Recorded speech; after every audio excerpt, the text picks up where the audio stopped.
Begin by safely raising and supporting the vehicle and removing the wheels. If you need additional assistance with that task, please follow the link provided at the end of this video. Place a wide drip pan to catch any brake fluid during the removal process. The rear brake line, red arrow, connects to a mount in the chassis, blue arrow, and to a mount on the wheel carrier, green arrow. There is a small hard line from that clip to the caliper. The factory line sits in two grooves in the mount that corresponds with two notches in the line. This keeps the line from turning while you unscrew the nut on the hard line, red arrow.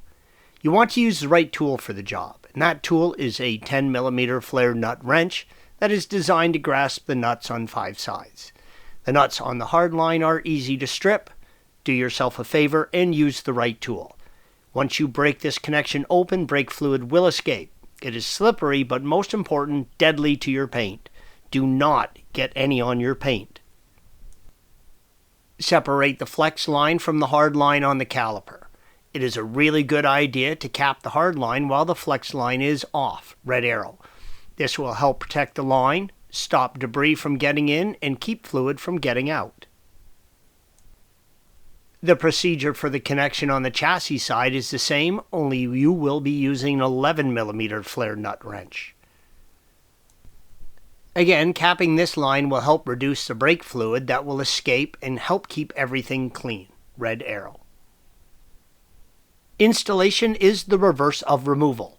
Never use any sort of tape or sealant on the threads when attaching the lines. Now you must bleed your brake system.